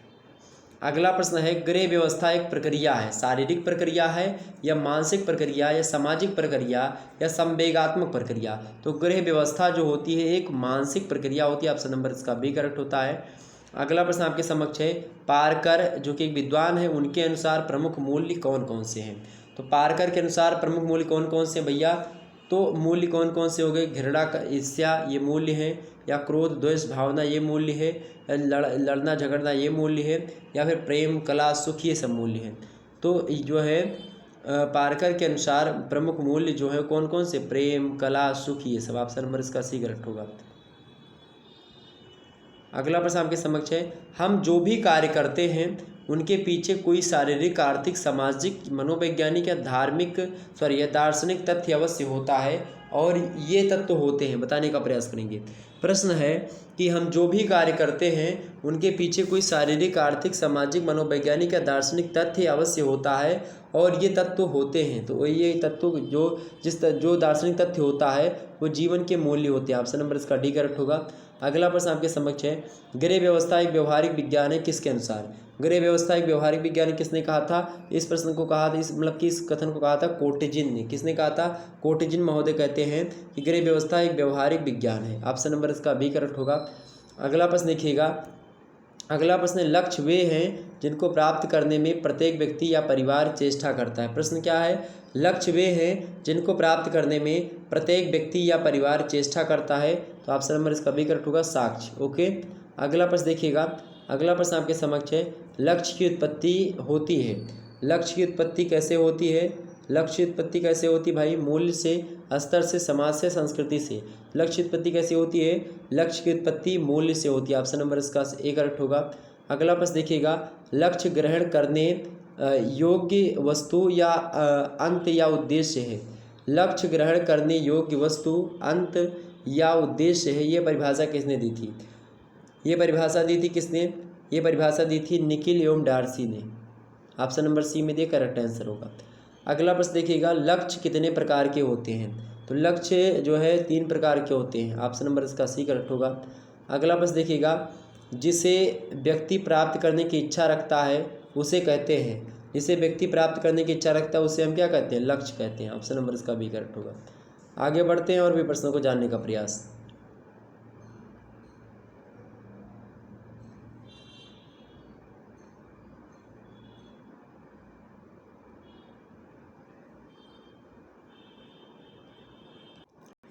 चले अगला प्रश्न देखिएगा, अगला प्रश्न है, कम प्रयास के द्वारा प्राप्त किए जाने वाला स्तर है। परंपरागत स्तर ऑप्शन ए, ऑप्शन बी है नामनीय स्तर और ऑप्शन सी है ए और बी दोनों। बताएं, कम प्रयास के द्वारा प्राप्त किए जाने वाला जो स्तर होता है वो कौन सा स्तर होता है। तो कम प्रयास के द्वारा, प्रश्न आपका बड़ा ही अच्छा आ चुका है स्क्रीन पर। कम प्रयास द्वारा प्राप्त किए जाने वाला स्तर है तो उस स्तर को हम क्या कहते हैं, नमनीय स्तर कहते हैं। ऑप्शन नंबर इसका बी करेक्ट होगा। थक जाता हूँ पढ़ाते पढ़ाते यार, कितना 1-2 घंटे, 1 घंटे बोलने में आप सोचो कितनी ज़्यादा मेहनत करनी पड़ती है। और उसके पहले कंटेंट लगभग 2 घंटे तैयार करो, सारा का सारा क्वेश्चन तैयार करो, क्वेश्चन पूरा का पूरा तैयार करो, कौन कौन से क्वेश्चन रखने हैं, ठीक है। तो इसमें बड़ा ज़्यादा मेहनत लगती है तो आप सभी लोग वीडियो को शेयर ज़रूर करें, लाइक करें, चैनल को सब्सक्राइब करें। और सब्सक्राइब इस समय आप देख रहे हो बहुत ज़्यादा लो चल रहा है चैनल, और इसलिए आप लोगों से यही रिक्वायरमेंट है कि आप लगातार वीडियो को देखो, लाइक करो, शेयर करो। आप लोग साथ दो, उसके बाद में फिर मैं तो आपका साथ ही दे रहा हूँ हमेशा से। अगला प्रश्न देखिए, कौन काम करने का तरीका, मतलब कि कौन काम करने का तरीका बताते हैं? मूल्य बताते हैं काम करने का तरीका समाज में, लक्ष्य बताते हैं, या स्तर बताता है, बताने का प्रयास करेंगे। तो काम करने का जो तरीका बताते हैं वो आपके स्तर बताते हैं, यानी कि समाज में आपका क्या स्तर है उसके हिसाब से, आपका समाज में क्या स्तर है उस स्तर के हिसाब से जो होता है आपको काम करने का तरीका मिलता है कि आपको ये चीज़ करनी है। ओके, ऑप्शन नंबर इसका सी करेक्ट होता है। अगला प्रश्न देखिएगा, परिवार की आय और उसे विवेकपूर्ण ढंग से व्यय करने पर ही परिवार का निर्भर करता, मतलब परिवार का डैश निर्भर करता है, स्तर, मूल्य या फिर नियंत्रण या मूल्यांकन, बताएं। तो परिवार की आय और उसे विवेकपूर्ण ढंग से व्यय करने पर ही परिवार का स्तर निर्भर करता है। ऑप्शन नंबर इसका ए करेक्ट होगा। अगला प्रश्न है, लक्ष्यों की विशेषता। अच्छा, स्तर क्या होता है? स्तर माने होता है स्तरीकरण, यानी स्टार्टिफिकेशन। सोशल स्टार्टिफिकेशन एक चैप्टर होता है, अब मैं बताना नहीं चाह रहा था, थोड़ा लंबा हो जाता प्रोसेस, लेकिन फिर भी शॉर्ट फॉर्म में आप समझिए। जैसे कि आपका क्या स्तर है समाज में, यानी कि जैसे स्तर, एक मैं जात के हिसाब से बता दूं, ब्राह्मण, क्षत्रिय, वैश्य और शूद्र, ठीक है। तो देखो, ब्राह्मण की स्थिति ऊपर, यानी स्तर इसका ऊंचा है, क्षत्रिय का उससे नीचे है, फिर वैश्य का उससे नीचे है और शूद्र का उससे नीचे है। ये पहले की वर्ण व्यवस्था में, जब वर्ण व्यवस्था थी उस समय ऐसी व्यवस्था थी कि ब्राह्मण वश्य मुखामासीत् बाहुराज्यान्याकृता उरुतदस्य यद वैश्याः पादाभ्याम शूद्रो अजायतः। ये जो है पहले था। तो इस प्रकार से स्तर था कि ब्राह्मण लोग क्या करते थे। अब ब्राह्मण चूँकि उनका स्तर उच्च है, इसीलिए पठन पाठन, अध्ययन अध्यापन, उनकी माइंड भी ठीक ठाक होती थी, चूँकि वो मुख से उत्पत्ति हुई ब्रह्मा जी की उनकी, तो इसीलिए उनको मुख वाला पूरा का पूरा दे देगा कि हाँ इनके पास दिमाग ज़्यादा है। ओके, तो वो कार्य करते थे। इसके बाद में आप क्षत्रियों को देखेंगे, चूँकि वो ब्रह्मा जी की भुजाओं से उत्पन्न हुए, इसीलिए उनकी भुजाओं, चूँकि भुजाओं में उनके बल था, तो इसीलिए जो है क्षत्रियों को रक्षा करने का भार सौंपा गया। तो ये लोग रक्षा करते थे, युद्ध लड़ा करते थे। वैश्य उधर से निकले, पेट से, तो आप देखेंगे कि जो है चूँकि वो पेट से उत्पन्न हुए वैश्य जो थे, इसीलिए जो है चूँकि वो पेट से उत्पन्न हुए, इसीलिए वो पेट पालने का कार्य करते हैं। पेट पालने का कार्य मतलब होता है कि जो वैश्य कैटेगरी होती है, जो वैश्य वर्ग होता है, क्लास होता है, वो क्या करता है, वो आप लोगों ने देखा होगा कि जो बनिया वाला सिस्टम होता है कि हाँ दुकान खोल लिया या व्यापार कर रहे हैं, व्यवसाय कर रहे हैं कोई, तो वो उसमें आते हैं। इसके अलावा आप देखेंगे जो शूद्र वर्ग के लोग हैं, वो चूँकि पैरों से उत्पन्न हुए और पैर सबसे महान भी बताया गया है, तो सभी की सेवा, यानी कि इन तीनों की सेवा करने का जो अधिकार था वो शूद्रों के पास था। तो एक प्रकार से इनका स्तर जन्म के हिसाब से जाति पर आधारित अगर स्तर होगा तो ऐसा होगा। इसी हिसाब से समाज में तमाम प्रकार के स्तर डिनोट किए जाते हैं, और उन स्तर को आप देखेंगे, उन्हीं स्तर के हिसाब से समाज में वर्क होते हैं, यानी कार्य दिए जाते थे कि हाँ फलाने व्यक्ति को ये कार्य करना है और इसको ये कार्य करना है, यानी कि जिस हिसाब से जिसका स्तर होता था उसी हिसाब से उसको उसका कार्य सौंपा जाता था। इतनी बात समझ में आई? फटाफट से चले। तो एक बार वीडियो को शेयर करिएगा, सभी लोग, जितने भी लोग देख रहे हैं सारे लोग वीडियो को शेयर करिएगा। सारी बातें समझ में आ रही है? Are you getting my point और नॉट? सारे लोगों को सारी बातें समझ में आ रही है? चलें, अगला प्रश्न देखिएगा, लक्ष्यों की विशेषता होती है। प्रश्न है, लक्ष्यों की विशेषता होती है। ऑप्शन ए ये, चूंकि लक्ष्य श्रृंखलाबद्ध होते हैं। ऑप्शन बी, चूंकि लक्ष्य परिवर्तनशील होते हैं। या फिर ऑप्शन नंबर सी, सामाजिक समूह से प्रभावित होते हैं लक्ष्य। या फिर ऑप्शन डी, उपयुक्त सभी। तो लक्ष्यों की क्या विशेषता होती है, ये आपसे प्रश्न पूछा गया है। तो करेक्ट आंसर इसका होगा, लक्ष्य जो होते हैं ये श्रृंखलाबद्ध होते हैं, लक्ष्य जो होते हैं ये परिवर्तनशील भी होते हैं, लक्ष्य जो होते हैं ये सामाजिक समूह से प्रभावित भी होते हैं। यानी कि option number D is right answer in this question. ये प्रश्न का उत्तर सही होगा ऑप्शन नंबर डी, उपयुक्त सभी, all of the above. Okay, option D correct answer होगा। अगला प्रश्न देखिएगा, योजना की विशेषताएं बताइए। योजना की क्या क्या विशेषताएं होती है भैया? योजना की देखिए, योजना एक विवेकपूर्ण कार्य होता है, बिल्कुल होता है, इसमें कोई दो राय नहीं कि नहीं होता है। योजना एक विवेकपूर्ण कार्य है, बिल्कुल है। वैज्ञानिक पद्धति भी होती है योजना बनाना एक वैज्ञानिक पद्धति पर ही आधारित होता है। ओके, ये बात भी ध्यान रखेंगे। इसके अलावा एक मानसिक प्रक्रिया भी होती है, क्या, योजना। तो एक प्रकार से ऑप्शन नंबर डी इसका भी लग जाएगा, उपरिक्त सभी। नेक्स्ट प्रश्न देखिएगा, आपके एग्जाम पढ़ने से इंपॉर्टेंट है। प्रश्न है, कार्य योजना के अनुसार हो, इसके लिए प्रगति का किया जाता है। प्रगति का क्या किया जाता है, जिससे कार्य जो है योजना के हिसाब से चल सके। तो प्रगति का आयोजन किया जाता है, या संगठन किया जाता है, या नियंत्रण किया जाता है प्रगति का, या मूल्यांकन किया जाता है। तो भैया कार्य योजना को इसके लिए प्रगति का किया जाता है। कार्य योजना के अनुसार कार्य हो सके, इसके लिए प्रगति को एक प्रकार से क्या किया जाता है, इसके लिए प्रगति को नियंत्रण में रखा जाता है। ऑप्शन नंबर इसका सी करेक्ट होगा। अगला प्रश्न देखिएगा, प्रबंध प्रक्रिया के चरण कौन कौन से, प्रबंध प्रक्रिया के कितने चरण होते हैं? 2, 4, 3, 6 कितने होते हैं? तो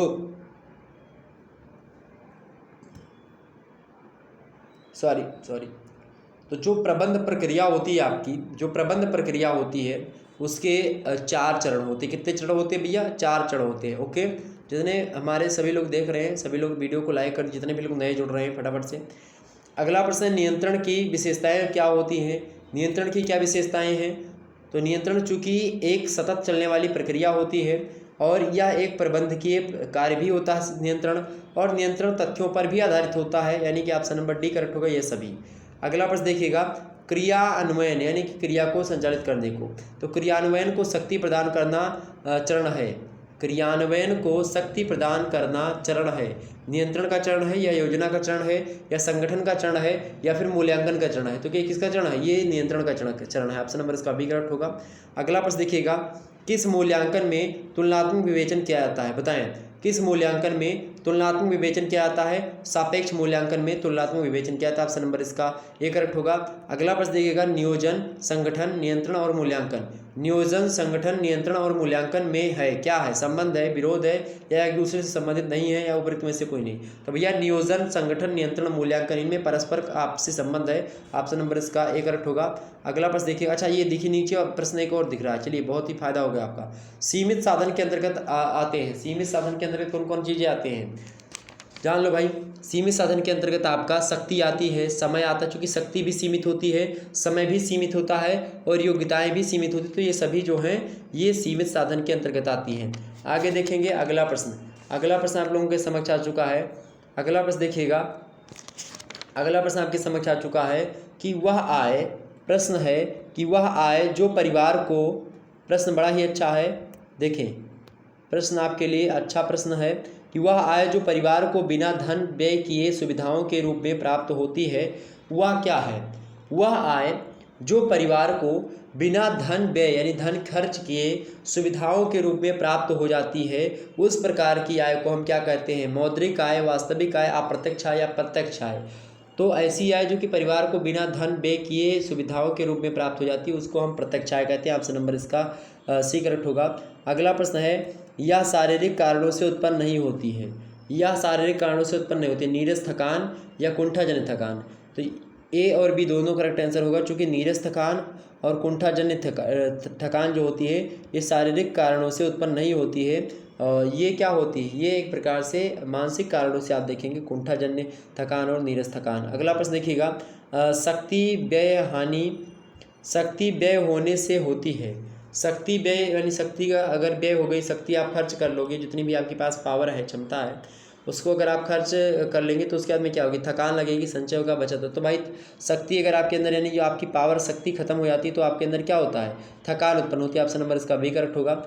अगला प्रश्न देखिएगा, प्रतिदिन के लिए एक सीमित साधन है। प्रतिदिन के लिए एक सीमित साधन है, धन, समय, ऊर्जा क्या है?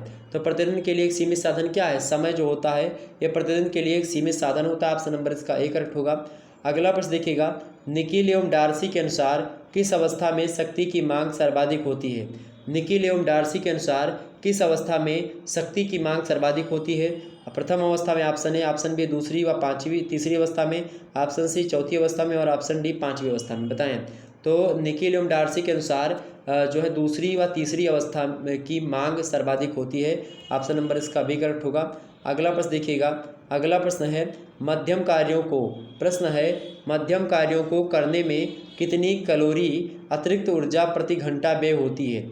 मध्यम कार्यों को करने में कितनी कैलोरी अतिरिक्त ऊर्जा प्रति घंटा व्यय होती है। तो कितनी ऊर्जा व्यय होती है भैया, कितनी 24 कैलोरी ऊर्जा। ऑप्शन नंबर इसका भी करेक्ट होगा। अगला प्रश्न देखिएगा। पेशियों की थकान को मापा जाता है। पेशियों की थकान को मापा जाता है किसमें, थर्मामीटर में, नहीं बुखार होता है मापा जाता है बैरोमीटर में, वायुमंडल का तापमान मापा जाता है आर्गोमीटर, बिल्कुल आर्गोमीटर जो होता है इसी में पेशियों की थकान मापी जाती है। ऑप्शन नंबर इसका सी करेक्ट होगा, आर्गोमीटर। नेक्स्ट प्रश्न देखिएगा। प्रत्येक परिवार के पास उपलब्ध समय साधन का परिवार में होने वाली विभिन्न क्रियाओं के बीच अनुकूलतम समायोजन ही कहलाता है। बताएं, प्रत्येक परिवार के पास उपलब्ध समय और साधन का परिवार में होने वाली विभिन्न क्रियाओं के बीच अनुकूलतम समायोजन ही क्या कहलाता है, धन व्यवस्थापन, समय व्यवस्थापन या शक्ति व्यवस्थापन। तो इसी को हम समय व्यवस्थापन कहते हैं। ओके, ऑप्शन नंबर इसका बी करेक्ट होगा, बी इज राइट आंसर। अगला प्रश्न देखिएगा।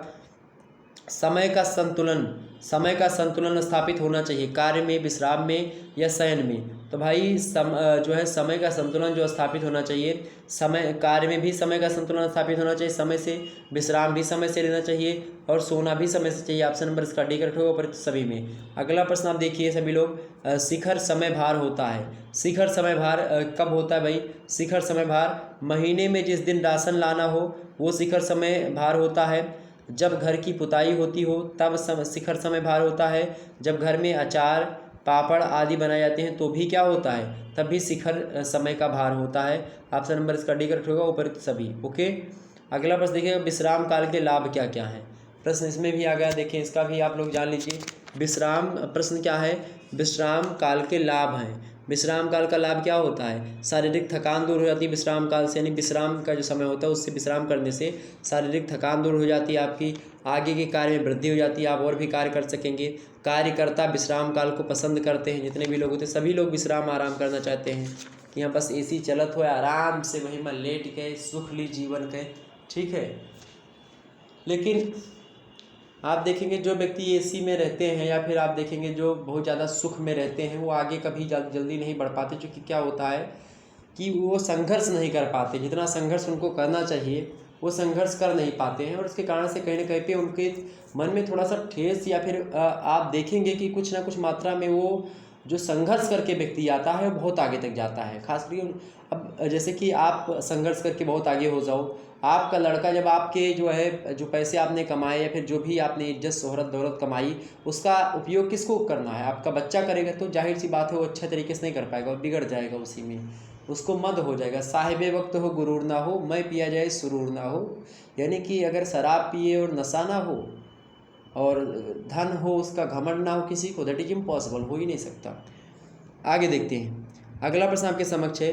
प्रश्न देखो सभी लोग फटाफट से, वीडियो को शेयर करो, लाइक करो दबा करके, सभी लोग फटाफट से। चले अगला प्रश्न आपके समक्ष है। प्रश्न है कि बजट का मुख्य, प्रश्न क्या है, प्रश्न है कि बजट की मुख्य मदें होती हैं, बजट की मुख्य मदें होती हैं, कैसी होती हैं, भोजन। तो ये भाई जो होती है बजट की जो मुख्य मदें होती हैं, बजट में क्या क्या चीज़ें हमको करनी होती हैं, तो भोजन की एक प्रकार से पूरी व्यवस्था, वस्त्र की, आवास की, घर में रहने की, शिक्षा की और स्वास्थ्य मनोरंजन की, ये सभी की। ऑप्शन नंबर इसका डी करेक्ट होता है। अगला प्रश्न आपके समक्ष है। एंजिल के द्वारा निर्धारित बजट में प्रावधान नहीं है। एंजिल के द्वारा निर्धारित बजट में क्या प्रावधान नहीं है, तो बचत का प्रावधान नहीं है, बाकी शिक्षा का, मनोरंजन का, वस्त्र का है। ओके, अगला प्रश्न देखिएगा। असुरक्षित चेक होता है, असुरक्षित चेक होता है आदेशक चेक या वाहक चेक या रेखांकित चेक या फिर यात्री चेक, फटाफट से बताएं। असुरक्षित चेक होता है, कैसा होता है, वाहक चेक होता है। ऑप्शन नंबर इसका सी करेक्ट होगा। अगला प्रश्न देखिएगा। अगला प्रश्न आपके समक्ष आ चुका है। अगला प्रश्न क्या दिया, फटाफट से देखें सभी लोग। प्रश्न है कि जैसे जैसे आय बढ़ती जाती है भोजन पर प्रतिशत व्यय घटता जाता है और आय घटने पर बढ़ता जाता है। बताएं ये प्रश्न क्या दिया हुआ है, ये मतलब ये कथन है किसी व्यक्ति का, डॉक्टर एंजिल का ही कथन है, डॉक्टर एंजिल का ही कथन है। ऑप्शन नंबर इसका सी करेक्ट होगा। एंजिल ने कहा कि जैसे जैसे आय बढ़ती जाती है भोजन पर प्रतिशत व्यय जो होता है वो घटता जाता है और आय घटने पर ये जो होता है भोजन का परसेंट जो होता है वो बढ़ता जाता है। ऑप्शन नंबर इसका सी करेक्ट होगा, यानी कि जिसकी आय बढ़ेगी तो भोजन का परसेंटेज जो होगा उस पर खर्चा कम होता जाएगा, और अगर आय घट रही है तो भोजन का परसेंटेज जो होता है बढ़ता जाता है। यानी आप देखेंगे जो गरीब व्यक्ति होते हैं वो खाते पीते रहते हैं, खूब खाते हैं, उसमें खाने पीने में कोई दिक्कत नहीं होती है। और जो पैसा बचाने वाले या फिर जो थोड़े से हो जाते हैं पैसे अमीर वाले, वो बचाने लगते हैं, क्योंकि उनको पता है कि और बचा लें और इकट्ठा कर लें। और अबे कहाँ ले जाओगे बचा बचा करके, वहाँ कोई कफन में जेब लगवा लोगे, यानी कि जिस कपड़े में कफन समझते हैं ना, जिस कफन एक कहानी पढ़ लेना कभी टाइम मिले तो, गरीबी पर आधारित है, बड़ी अच्छी कहानी है, मुंशी प्रेमचंद की है, और बड़ी अच्छी कहानी है, ज़रूर पढ़ें आप लोग, अगर टाइम हो तो पढ़िएगा। तो ऑप्शन नंबर इसका सी करेक्ट होगा, डॉक्टर एंजल। आगे बढ़ते हैं, ज़्यादा चीज़ें बताएंगे तो अभी जो है आप लोग इमोशनल हो जाओगे कहानी के बारे में। हालांकि मैं तो वैसे इमोशनल हो गया इतनी बातों को सुन करके ही, कहानी का ध्यान आता है तो तुरंत। अगला प्रश्न है, बचत सुरक्षा की दृष्टि से की जाती है। बचत सुरक्षा की दृष्टि से क्या की जाती है, किसकी दृष्टि से? तो बचत जो होता है आर्थिक सुरक्षा की दृष्टि से की जाती है। ऑप्शन नंबर इसका ए करेक्ट होगा। अगला प्रश्न देखिएगा, किस चेक को नकद भुगतान नहीं किया जाता है? किस चेक को नकद भुगतान नहीं किया जाता है? तो भाई वो चेक है आपका रेखांकित चेक। ऑप्शन नंबर इसका सी करेक्ट होगा। नेक्स्ट प्रश्न देखें, बैंक के खाते के प्रकार होते हैं, चालू खाता, बचत खाता, मियादी या फिर जमा योजना खाता। तो भाई ये सभी होते हैं बैंकों, मतलब कि बैंक के खाते के प्रकार, बचत भी, चालू खाता, सब होते हैं। ऑप्शन नंबर इसका डी करेक्ट होगा। अगला प्रश्न है, अनैच्छिक व्यय होता है। अनैच्छिक व्यय क्या है? कर देना जो होता है अनैच्छिक, यानी कि बिना इच्छा के कर देना। कोई व्यक्ति कर जो है आसानी से देना चाहता है। आप सोचो कि आप पैसा कमाओ मेहनत करके, और सरकार आओ ऐसे लेके चली जाए पैसा तहार, तो सोचो कितना ज़्यादा दिक्कत होती होगी, हैं? कर का पैसा कोई देना चाहता है तो ये अनिच्छा, यानी कि बिना इच्छा के आप देना पड़ता है। तो जो कर देते होंगे उनको पता होगा, शायद उनको बहुत दुख होता होगा, कर देते होंगे तो, टैक्स जिसको कहते हैं। तो अनैच्छिक व्यय कौन होता है? कर होता है। बाकी बचत करना, स्कूल बनवाना, स्कूल की फीस देना, ये सब तो इच्छिक कर होते हैं, अपनी इच्छा से लोग करते हैं। अगला प्रश्न है, वर्तमान आय का वर्तमान उपभोग पर अधिक को बचत कहते हैं। यानी कि वर्तमान आय का, अगर वर्तमान की उपयोग जितनी है आपकी, जितनी क्षमता उपभोग करने की, उस उपभोग की तुलना में वर्तमान आय जो होता है वो अगर अधिक हो जाता है तो उसी को बचत कहते हैं। इस प्रकार की परिभाषा बचत की किसने दी? यानी कि वर्तमान आय का वर्तमान उपभोग पर व्यय पर, मतलब वर्तमान उपभोग व्यय पर अत्यधिक या फिर अधिक को ही बचत कहते हैं। इसको कहा था J.M. केन्ज ने। ऑप्शन नंबर ए में दिया करेक्ट आंसर होगा। अगला प्रश्न है, पारिवारिक आय के साधन हैं। पारिवारिक आय के साधन क्या क्या है भाई? तो वेतन होगा, ये पारिवारिक आय के साधन है। मजदूरी होगा, पारिवारिक आय के साधन है। ब्याज बोनस ये भी क्या है? ये पारिवारिक आय के ही साधन है। ऑप्शन नंबर इसका डी करेक्ट होगा, ऊपर सभी। अगला प्रश्न देखिएगा, पारिवारिक आय में से उपभोग घटने या उपभोग घटाने के पश्चात जो राशि शेष बचती है उसे क्या कहते हैं? अच्छा, आपके जो आपका पेपर है, मैं तो इसे पढ़ाते चले जा रहा हूँ। आपके पेपर का क्या नाम है? वस्त्र विज्ञान व परिधान का परिचय। सबसे पहले हमने वस्त्रों के बारे में आपको बताया, जो रेसी ओसी होते हैं उनके बारे में। परिधान मैंने जो कपड़ा वपड़ा पर सज्जा होती है, कपड़ा पहनने की तरीका, उसके बारे में आपको समझाया। अब परिवार संसाधन प्रबंधन, आपके पेपर का पूरा क्या नाम क्या है? वस्त्र विज्ञान व परिधान का परिचय एवं परिवार संसाधन प्रबंध, यानी अंग्रेजी में बोले तो introduction to clothing and textiles and family resource management. तो फैमिली रिसोर्स मैनेजमेंट से ही ये प्रश्न आपके आ रहे हैं। ओके, तो आपसे जो बैंक वगैरह के बारे में सर जी काहे के लिए बता रहे हैं, हमको फर्जी में टेंशन दे रहे हैं, तो ये टेंशन नहीं है। आपके यूनिवर्सिटी यानी कि सभी यूनिवर्सिटी में यही सिलेबस है और इसी में रखा गया है। पारिवारिक आय में से उपभोग व्यय को घटाने के पश्चात जो राशि शेष बचती है उस राशि को हम बचत कहते हैं। ऑप्शन नंबर इसका सी करेक्ट होगा। आगे बढ़ते हैं, अगला प्रश्न देखिएगा। अगला प्रश्न आपके समक्ष आ चुका है कि इस चार्ट को तैयार करना, रिकॉर्ड रखना बेहद जटिल, मुश्किल और दुस्साध्य होता है। तो कौन सा भाई वो है चार्ट जिसको तैयार करना, रिकॉर्ड करना बेहद जटिल, मुश्किल और दुस्साध्य होता है? ये कौन सा चार्ट होता है? प्रोसेस चार्ट होता है, या फिर ऑपरेशन चार्ट होता है, या मल्टीमैन चार्ट होता है, या फिर पाथवे चार्ट होता है? कौन सा चार्ट है भी? यही कौन सा चार्ट है? फटाफट से बताने का प्रयास करेंगे। कौन सा चार्ट है? सभी लोग बताएं, जितने भी लोग देख रहे हैं सभी लोग बताने का प्रयास करेंगे। तो ये ऑपरेशन चार्ट होता है। ऑप्शन नंबर इसका बी करेक्ट होगा। अगला प्रश्न देखिएगा, कार्य सरलीकरण किन स्त्रियों के लिए महत्वपूर्ण है? कार्य सरलीकरण किन स्त्रियों के लिए महत्वपूर्ण है भैया? तो शारीरिक रूप से जो कमज़ोर स्त्रियां होती है उनके लिए कार्य सरलीकरण जरूरी होता है। ऑप्शन नंबर सी करेक्ट होगा, ताकि वो कार्य कर सके, क्योंकि जब कार्य सरल होगा तो कर पाएंगी। अगला प्रश्न है जो है ऑपरेशनल यानी ऑपरेशनल चार्ट कहाँ पर प्रयोग किया जाता है? सेमिनार या संगोष्ठी में, या जो है कॉन्फ्रेंस में, या फिर कार्य सरलीकरण में, या लेक्चर कक्ष में? बताएं। क्लासरूम जिसको कहते हैं, बताएं। तो जो है ऑपरेशन या ऑपरेशनल जो चार्ट होते हैं वो कार्य सरलीकरण में प्रयोग किए जाते हैं। ऑप्शन नंबर इसका सी करेक्ट होगा। अगला प्रश्न देखिएगा, एक समय में 2 या 2 से अधिक व्यक्ति कार्य कर रहे हों वहाँ उपयोग किया जाता है? Process chart, operation chart, multi man chart, या फिर पाथवे चार्ट? तो भाई एक समय में 2 या 2 से अधिक व्यक्ति कार्य कर रहे हों तो वहाँ पर आपको पता ही होगा मल्टी मैन चार्ट। अब नाम से मल्टी मैन मैंने कई सारे, यानी कि लगभग 2 या 2 से अधिक, तो option C multi man chart का प्रयोग। अगला प्रश्न देखते हैं। अगला प्रश्न है, इनमें से कौन कार्य सरलीकरण से संबंधित है? प्रश्न क्या है? इनमें से कौन सा कार्य सरलीकरण से संबंधित नहीं है? तो भाई बजट चार्ट जो होता है सरलीकरण से नहीं, बजट चार्ट, बाकी प्रोसेस चार्ट, फ्लो चार्ट और ऑपरेशन चार्ट ये सरलीकरण से संबंधित है। तो ऑप्शन नंबर इसका बी करेक्ट होगा, बजट चार्ट नहीं संबंधित है। अगला प्रश्न है, बर्तन धोने की विधि के संबंध में अध्ययन किया। बर्तन धोने की विधि के संबंध में किसने अध्ययन किया था? तो हायनर और बैडर ने बर्तन धोने की विधि के संबंध में अध्ययन किया था। ऑप्शन नंबर इसका सी करेक्ट होगा। अब आप लोग सोच रहे हैं कि बर्तन धोने के लिए क्या शोध कर लिया इसने, बर्तन धोने की विधि के संबंध में क्या अध्ययन किया होगा? बताओ, बर्तन तो धोना आम नागरिक सभी लोग जानते हैं, लेकिन किया होगा कुछ शोध इसने। ओके, आगे देखिएगा। अगला प्रश्न आपके समक्ष है, प्रश्न देखेंगे सभी लोग। मुंडेल द्वारा दिए गए सरलीकरण के उदाहरणों को 5 वर्गों में रखा गया था, जिससे लंबे प्रयोग के बाद ग्रास और क्रेंडल द्वारा कितने वर्गों में विभाजित किया गया था? तो भाई इसको बाद में 3 वर्गों में विभाजित किया गया था, ग्रास और क्रेंडल के द्वारा। तो ऑप्शन नंबर ए करेक्ट होगा, 3 वर्गों में। नेक्स्ट प्रश्न है, निम्नलिखित समय और शक्ति की मात्रा के अधीन अधिक कार्य संपादित करने के लिए समय या शक्ति या दोनों की मात्रा को कम करने की प्रक्रिया को क्या कहते हैं? क्या कहते हैं भैया? तो जो है कार्य सरलीकरण कहते हैं। समय और शक्ति की मात्रा के अधीन अधिक कार्य संपादित करने के लिए समय या शक्ति या दोनों की मात्रा को कम करने की प्रक्रिया ही कार्य सरलीकरण कहलाती है। ऑप्शन नंबर ए में दिया करेक्ट आंसर होगा। अगला प्रश्न देखें। अगला प्रश्न है, कार्य सरलीकरण हेतु परिवर्तन के वर्ग का विचार सर्वप्रथम किसने दिया? कार्य सरलीकरण के लिए परिवर्तन के वर्ग का विचार जो दिया था वो मुंडेल महोदय ने दिया था। ऑप्शन नंबर इसका सी करेक्ट होगा।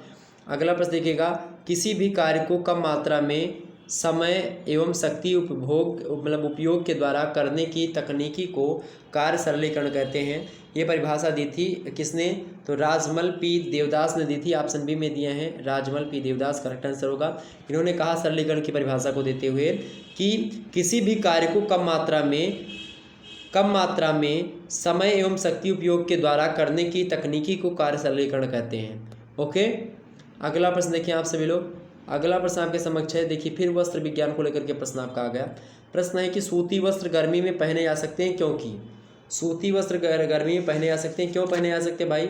सूती वस्त्र गर्मी में क्यों पहने जा सकते हैं? फटाफट से बताने का प्रयास करोगे, सभी लोग बताएं। सूती वस्त्र गर्मी में पहने जा सकते हैं क्योंकि ये ताप के कुचालक होते हैं, यानी ताप इनमें सही तरीके से नहीं भ्रमण कर पाता। ये ताप के अच्छे संवाहक होते हैं, यानी ताप को भेजने वाले होते हैं।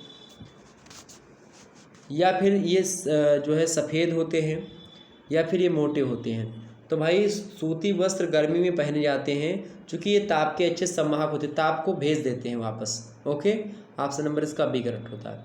अगला प्रश्न देखिएगा, सूती वस्त्रों पर प्रतिकूल प्रभाव पड़ता है। सूती वस्त्रों पर प्रतिकूल प्रभाव कब पड़ता है? क्षारयुक्त साबुन का या फिर अम्लों का। अगर जान लीजिए सूती वस्त्र है उस पर आप जो है प्रतिकूल प्रभाव, यानी कि सूती वस्त्र गड़बड़ा जाएगा, कब बेकार कब होगा? जब आप उस पर अम्लों का प्रयोग करोगे, अम्ल का। ऑप्शन नंबर इसका बी करेक्ट होगा, एसिड का। अगला प्रश्न है, कपास के बीज को क्या कहते हैं? कपास के बीज को बिनौला कहते हैं। ऑप्शन नंबर इसका बी करेक्ट होगा। कपास के बीज को क्या कहते हैं? कपास के बीज को हम बिनौला कहते हैं। अगला प्रश्न देखिएगा, अगला प्रश्न आपके समक्ष है, कपास के तंतुओं की सामान्य लंबाई कितनी होती है? कपास के तंतुओं की सामान्य लंबाई कितनी होती है? 1 से 5 सेंटीमीटर, या 1 से 7 सेंटीमीटर, या 1 से 10 सेंटीमीटर, या 1 से 15 सेंटीमीटर। तो कपास के तंतुओं की लंबाई 1 से 5 सेंटीमीटर होती है। ऑप्शन नंबर इसका ए करेक्ट होगा। अगला प्रश्न है, लिनन के रेशे प्राप्त होते हैं। लिनन के रेशे प्राप्त होते हैं कपास के पौधे से, फ्लाक्स के पौधे से, या जूट के पौधे से, या हेम्प के पौधे से। तो लिनन के जो रेशे होते हैं फ्लाक्स के पौधे से प्राप्त होते हैं। ऑप्शन नंबर इसका बी करेक्ट होगा। अगला प्रश्न देखिएगा आप सभी लोग। अगला प्रश्न है, पूर्व पाषाण युग में स्विस लेक के निवासी लिनन के रेशों का प्रयोग किस लिए करते थे? तो भाई ये जो है मछली फंसाने की वंशी तथा जाल बनाने में जो है पूर्व पाषाण युग में जो स्विस लेक थे के निवासी जो थे, स्विस लेक के जो निवासी थे, वो लोग लिनन के रेशों का प्रयोग किस लिए करते थे? मछली फंसाने की बंसी और जाल बनाने में किया करते थे। तो ऑप्शन नंबर इसका सी करेक्ट होगा। एक बार सभी लोग, जितने लोग देख रहे हैं, वीडियो को लाइक कर दीजिए और शेयर कर दीजिए सभी दोस्तों के पास अपने। अगला प्रश्न आप देखेंगे, आयरलैंड में लिनन से बने वस्त्र उद्योग की जड़ें लगभग किस सन में पूरी तरह से जम चुकी थीं? बताएं। आयरलैंड में लिनन से बने वस्त्र उद्योग की जड़ें लगभग किस सन में पूरी तरह से जम चुकी थीं? तो 1685 ईस्वी में। ऑप्शन नंबर इसका ए करेक्ट होगा। अगला प्रश्न देखिएगा, लिनन का रेशा कैसा होता है? लिनन का रेशा कैसा होता है? मुलायम होता है, या कड़कीला होता है, या खुरदरा होता है, या लंबा और छोटा मोटा होता है? बताएं। लिनन का जो रेशा होता है ये कड़कीला होता है। कैसा होता है? कड़कीला होता है। ऑप्शन नंबर इसका बी करेक्ट होगा। लिनन का रेशा जो होता है वो कैसा होता है? वो कड़कीला होता है। नेक्स्ट प्रश्न देखेंगे, फ्लाक्स यानी लिनन का रेशा प्राप्त करने वाला जो पौधा होता है उसी को फ्लाक्स कहते हैं। तो फ्लाक्स की खेती के लिए किस प्रकार का मौसम होना जरूरी है? बताएं। केवल सूखा मौसम होगा तो काम चल जाएगा, या नम और सूखा दोनों होना चाहिए, या अधिक नमी वाला मौसम होना चाहिए, या फिर नम भी हो और मृदु भी हो मौसम, ऐसा होना चाहिए।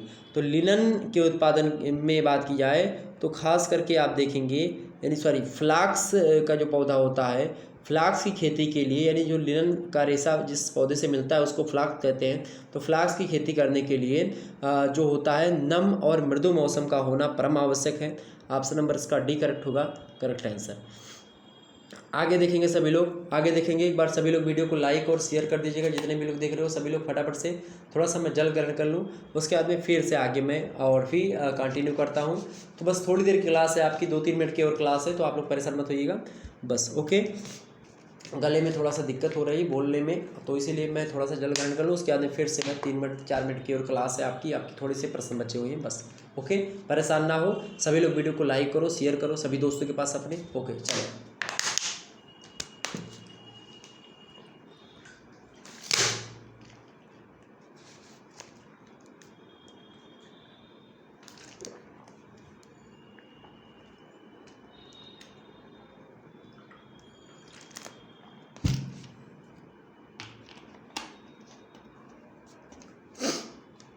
चलिए। अरे कहीं चलने की बात नहीं कर रहे भाई कुछ लोग तो सोच रहे होंगे कि सर जी कह रहे हैं चलिए, कहाँ चलना है आखिरकार। ओके चलें। लिनन के उत्पादन, तो भाई चलने का मतलब ये है कि आप जो है फ़ोन पर आ जाएं। ओके, लिनन के उत्पादन में किस प्रकार श्रम अधिक लगता है? किस प्रकार का श्रम अधिक लगता है? पैरों का श्रम ज़्यादा लगता है, पैरों के माध्यम से, या मशीनों के माध्यम से श्रम अधिक लगता है, या हाथ का श्रम लगता है? तो भाई लिनन के उत्पादन में आप देखेंगे तो हाथों का श्रम ज़्यादा लगता है। ओके, अगला प्रश्न देखिएगा, लिनन के ऐसे मतलब कि लिनन के ऐसे में कौन सा गुण होता है, कौन सा गुण नहीं होता है? ए से लिख गया क्या, हटाओ इसको यार, रेशा, ठीक है रेशे कर लो। बताओ, लिनन के रेशे में कौन सा गुण नहीं होता है? फटाफट से बताने का प्रयास करेंगे। लिनन के रेशे में कौन सा गुण नहीं होता है? क्योंकि ये सिकुड़ते बहुत हैं, ये गुण नहीं होता है भाई ये गुण। क्रश जो है क्रश नहीं होता, या प्रतिस्कंदन का गुण इसमें नहीं होता। तो भाई जो है लिनन के रेशे में कौन सा गुण नहीं होता? तो प्रतिस्कंदन का ही गुण नहीं होता। ऑप्शन नंबर इसका सी करेक्ट होगा। अगला प्रश्न देखिएगा, लिनन के वस्त्र पर क्या नहीं लगता है? बताएं, लिनन के वस्त्र पर क्या नहीं लगता? लिनन के वस्त्र पर क्या नहीं लगता? फफूंदी नहीं लगती, या धब्बे नहीं लगते, या कीड़े नहीं लगते, या कोई नहीं। बताने का प्रयास करेंगे। तो लिनन के वस्त्र पर क्या नहीं लगता? तो ये सब नहीं लगते, फफूंदी, धब्बे, कीड़े, कोई भी नहीं। ऑप्शन नंबर इसका डी करेक्ट होगा। ओके, तो ये इस प्रकार से आप लोगों ने इन सभी प्रश्नों को देखा।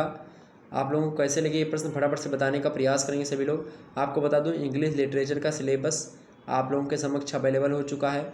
आप लोग इसके सिलेबस को देखिएगा।